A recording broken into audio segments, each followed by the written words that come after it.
Hi, I think I'm live. Welcome everybody to another episode of the ACSS News Broadcast on sanctions against Russia. We try to make sense of what's happening today and the latest news on sanctions against Russia, and we will try to guide you on these developments and why it matters for your business. My name is Saskia Rietbroek, and I'm the Executive Director of the Association of Certified Sanction Specialists, or ACSS. I hope you visit our website, which has a lot of information that can be useful for you at sanctionsassociation.org. So let's see what has happened. This morning, Brussels time, Amsterdam time, around 9 a.m., the EU announced a fourth package of sanctions against Russia. This was decided during the meeting last week, the informal meeting of the EU heads of state on March 10 and 11, I think it was. I talked about this meeting yesterday. It was held in Versailles near Paris. And there were some important decisions about sanctions made at that meeting.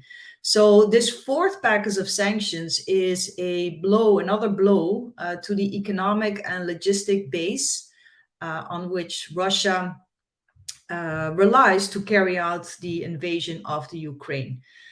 So in particularly, they decided the following, and I want to make the note that these sanctions have not yet been published in the official journal of the EU. So I don't have all the details yet, because these were just announcements that were made this morning. As of about, I think, like 1 hour ago, I haven't seen any publication yet about these sanctions. So I will just cover what has been said in this announcement this morning. So first of all, they will prohibit all transactions with certain, not all, state-owned enterprises. There was no further details on that. They will also prohibit the provision of any credit rating services, as well as any access to the subscription services in relation to these credit rating agencies to any Russian person or entity. They will further expand the list of people connected to Russia's defense and industrial base with tighter export restrictions regarding dual-use goods and goods and technology, which may contribute to Russia's technological enhancements of its defense and security sector. They are also going to prohibit new investments in the Russian energy sector. And further, they announced a comprehensive export restriction on equipment, technology, and services for the energy industry. And important also, trade restrictions concerning iron and steel. There's no specific list yet regarding which particular products. They just announced these trade restrictions on iron and steel. Iron, according to the European Steel Association, I looked this up, the EU imports between 3 and 4 million metric tons of steel from Russia per year. So Russia was actually is not the largest supplier of steel, but it's the second largest supplier after Turkey. The EU also announced trade restrictions on luxury goods. So this includes an export restrictions or a ban. I'm not sure what this means. As I said, it hasn't been published yet. On things like luxury cars, nice boats, yachts, airplanes, more than a specific amount. So this would apply to several models of European car brands, such as Audi, BMW, Mercedes, Ferrari, Porsche, etc. Then they also announced that they will sanction additional oligarchs, including, I read in the press, again, this is not official, including the Chelsea Football Club owner Abramovich, which was sanctioned earlier by the UK, and 14 others to the EU list of sanctioned Russian billionaires. Again, I don't know who's on this list, but what I read in the press reports, and I thought this was interesting, there is one particular oligarch that is actually not being listed in this new round of sanctions. I'm talking about Oleg Deripaska. He's the founder of a major metals company called EN Plus Group. And Deripaska has been sanctioned by the United States for several years and by Great Britain as well since last week when they placed him on the list together with Abramovich, the owner of the football club Chelsea that I mentioned earlier. But Deripaska, according to these press reports, will not be added to the EU sanctions list in this new round of sanctions. And there's some, according to research by the German newspaper Die Zeit and a magazine from Germany, Kontraste, they said that actually Deripaska was on the draft list of EU sanctions, but he was taken off for some reason. And let me explain this, because in order to be placed on the EU sanctions list, the sanctions must be decided unanimously by the EU Council.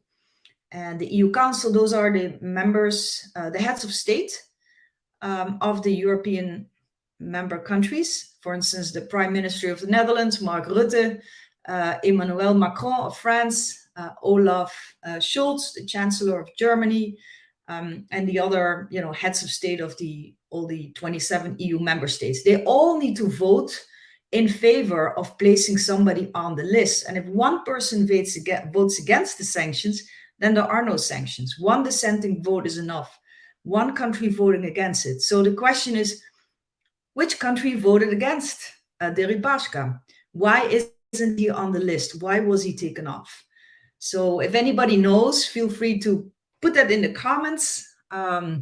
There's some country is supporting Deripaska, and he's not on the sanctions list in the EU yet. So what else have they announced? They also said they will sanction key companies in the aviation, military and dual use, shipbuilding and machine building sectors. And this would include, according to media reports, again, I haven't seen the list yet, so I can confirm this would include a Russian state broker that trades in arms and dual use goods, and an important shipbuilder as well from Russia. So we'll have to wait until these legal acts are published in the official journal of the European Union. This is the official publication for EU legal acts. It's like the government gazette, right, of EU law. And they publish these laws daily from Monday through Friday in 23 official EU languages, or 24, I think, if you include Irish. So it takes a while to, of course, translate all these documents and publish them. And once it is published, then it will be legally binding. Okay, so we're waiting on the publishment of these documents. What else? In the US, there was actually, yesterday I talked about this, there was a new export ban from the United States to Russia involving luxury goods. And I said yesterday that I was wondering how they're going to define luxury goods. There wasn't any list published yet. Well, there's now the Department of Commerce, BIS, the Bureau of Industry and Security. That's like the sister agency of Ofac, who issues these lists of goods that need a license. There's a Federal Register notice that is scheduled to be published tomorrow that actually includes this list. Okay, so luxury goods include, it's actually a long list. It has like 19 pages, and it contains things like handbags, right? High-end cars, watches, high-end clothing, nice pens, certain oil, tobacco, carpets, but also things like high-end camping good, if there is such a thing. Footwear, of course, nice shoes, but also pearls, diamonds, and one of the things that is also listed, vehicles designed for traveling in snow. I guess those are luxury snowmobiles or so, and hydrojet engines for marine propulsion. So this long list is available on the BIS website. All right, so there was also an update from US Treasury. They listed several senior Russian defense officials on the Ofac list, plus one family member of President Lukashenko of Belarus, namely his wife, Halina. So Halina was designated on the SDN list under an executive order of last year, related to undermining the democratic processes in Belarus, and she was designated for being a family member, namely the wife of Lukashenko, the president of Belarus. So this is the update for today. Let me see if there's any comments right now or questions. Yesterday, somebody asked me if I had any information about sanctions issued by Russia, and I'm sure they are published on the Kremlin website. I guess they're published, but I don't read any Russian. So unfortunately, I have no information on that. So I welcome anybody on this call who speaks Russian to send me information about these sanctions that have been issued by Russia against the European Union or against the US, against the UK. Would be very interesting to learn about that. So let's see if there's any questions. I hope it's lots of things going on and hard to keep track of. I try to summarize it, things that have happened today, and I hope you find it useful.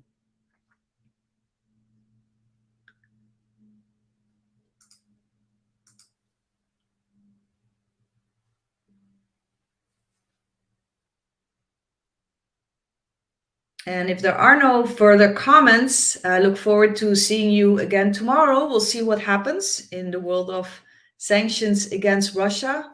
Again, on our website, sanctionsassociation.org, you can find all the links of the documents that I explained today.